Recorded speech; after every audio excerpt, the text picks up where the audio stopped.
Hello friends, welcome to Bharathi Swami. ಸ್ನೇಹಿತರೆ, ಈ ಬೇಸಿಗೆಯಲ್ಲಿ ಡಿಹೈಡ್ರೇಷನ್ನಿಂದ ನಮ್ಮ ಕಿಡ್ನಿಗೆ ಬಹಳಷ್ಟು ತೊಂದರೆಗಳು ಉಂಟಾಗುತ್ತೆ. ನಿಮಗೆ ಗೊತ್ತಿರುವಂತೆಯೇ ಬಾಳೆ ಮರದ ಸ್ಟೆಮ್ ನಮ್ಮ ಕಿಡ್ನಿಯ ಹಲವಾರು ಸಮಸ್ಯೆಗಳನ್ನು ನಿವಾರಿಸುತ್ತೆ. ಅದನ್ನು ನಮ್ಮ ಆಹಾರದಲ್ಲಿ ಉಪಯೋಗಿಸಲಿಕ್ಕೆ ಹಲವಾರು ರೀತಿಯ ರೆಸಿಪಿಗಳಿವೆ. ಅದರಲ್ಲಿ ಈ ಬಾಳೆ ದಿಂಡಿನ ಈ ಮಜ್ಜಿಗೆ ನೋಡಿ ತುಂಬ ಟೇಸ್ಟಿಯಾಗಿರುತ್ತೆ ಮತ್ತು ಮಾಡೋದು ಕೂಡ ತುಂಬ ಸುಲಭ. ಹಾಗೆ ನನ್ನ ಚಾನಲ್ನಲ್ಲಿ ಈ ಬಾಳೆ ಮರದ ಸ್ಟೆಮ್ಮನ್ನು ಉಪಯೋಗಿಸಿ ಮಾಡಿದ ಹಲವಾರು ರೆಸಿಪಿಗಳಿವೆ. ವರ್ಷಕ್ಕೊಮ್ಮೆಯಾದರೂ ಬಾಳೆ ದಿಂಡಿನ ಆಹಾರವನ್ನು ಉಪಯೋಗಿಸಬೇಕು ಅಂದ್ಕೊಂಡು ನಮ್ಮ ಹಿರಿಯರು ಹೇಳ್ತಾ ಇದ್ದರು.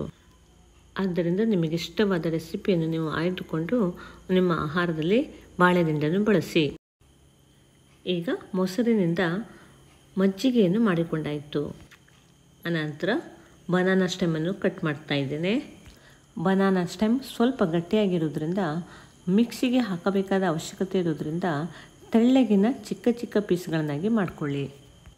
ಬಾಳೆ ಮರದ ಸ್ಟೆಮ್ಮನ್ನು ಮಜ್ಜಿಗೆಯನ್ನು ಟೇಸ್ಟಿಯಾಗಿ ಮಾಡಲಿಕ್ಕೆ ಹಲವಾರು ಇಂಗ್ರೀಡಿಯೆಂಟ್ಸನ್ನು ಹಾಕಬೇಕಾಗುತ್ತೆ.